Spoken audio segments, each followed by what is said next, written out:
Toy-grade transmitters come in many shapes and sizes. You got your gaming style ones, your hobby-grade style ones, and your just plain weird ones. What most of them have in common, however, is that they all in many regards leave a lot to be desired. A bad transmitter can really take away from an otherwise good multirotor. One example is the Eachine E010 Tiny Whoop clone, which flies great but comes with this sad excuse for a transmitter. This, by the way, represents another style of toy-grade transmitter I think many viewers are familiar with, the straight-up shit ones. As returning viewers know, I use a modified Vaquera Devo 7E with the Deviation alternative firmware to do a lot of my flying. How to do this mod has been a frequently requested topic on this channel, but also one I've never gotten around to, and now, thanks to the Jumper T8SG, I may not have to anymore. This may look like any other transmitter, but thanks to a built-in 4-in-1 RF module and pre-installed Deviation firmware, the Jumper T8SG claims compatibility with nearly all major, both toy and hobby-grade protocols, if so making it possibly the first ready-to-use multi-protocol transmitter. Let's see how it performs. The Jumper T8SG is smaller than most traditional hobby-grade transmitters and lacks some of the, in my eyes, often somewhat unnecessary bells and whistles these tend to come with. Compared to the Devo 7E, it comes across as a little cheap, but in terms of what really matters, the actual sticks, gimbal, switches and so on, it feels about the same. As far as I'm aware, the transmitter is only sold in Mode 2 design, which means the right stick is intended for pitch and roll, and is therefore centered on both axes, while the left stick is intended for throttle and yaw, and is therefore centered only on the horizontal axis. This means that if you use to Mode 1 or 3, where the right stick is used to control throttle, you'll have to take the transmitter apart to modify the gimbals. Apart from the sticks, including so-called trims for adjusting the center of each axis, the transmitter also has 4 3-position switches and 2 potentiometers, or pots as they're called, which can be assigned various functions using the firmware, as well as a small lit display with accompanying buttons.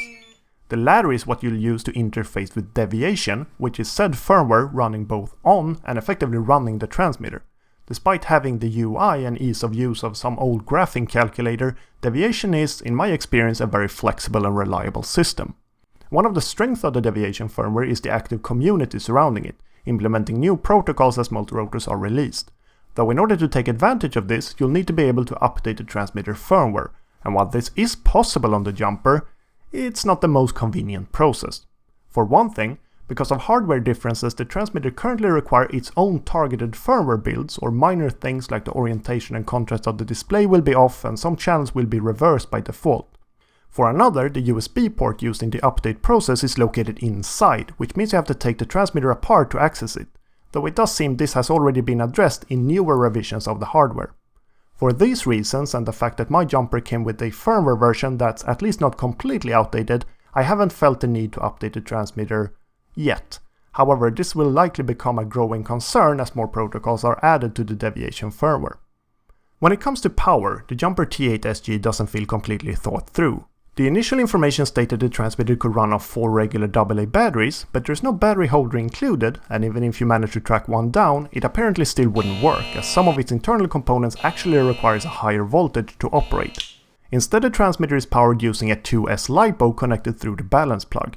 This feels more than a little backwards, as a lot of the people interested in the Jumper are probably flying toy-grade multirotors, and as you know, deal almost exclusively in single-cell batteries. The transmitter comes with a neck strap and much appreciated carry case, both branded with the Jumper logo. Note that no battery is included, so make sure you have a small 2S battery and corresponding charger, or order these along with the transmitter. Oh, and I also didn't receive any instruction manual, though this is available digitally on the retailer's website. As mentioned, the Jumper T8SG uses a built-in 4-in-1 chip to emulate 4 distinct RF modules, the A7105, CC2500, CYRF6936 and NRF24L01. Most toy-grade multirotors tend to use the NRF module, while the other 3 are used primarily by hobby-oriented protocols like FreeSky, FlySky and DSM.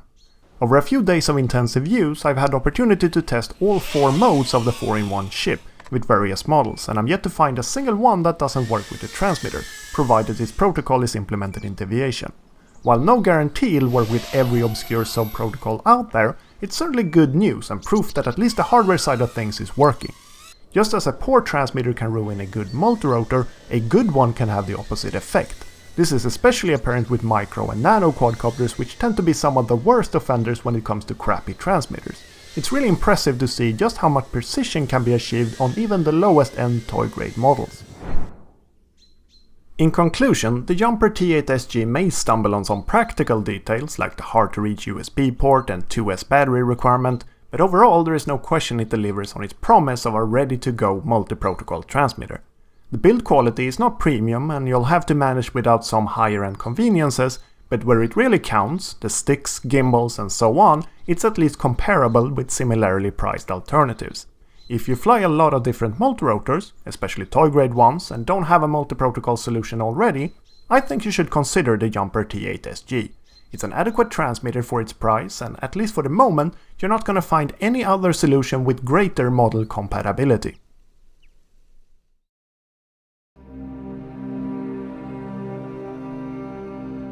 Hey there, and thank you for watching my review. If you thought of something that I missed or left out, or you simply have a question or input on the video, feel free to leave a comment. If not, I hope to see you soon in another review.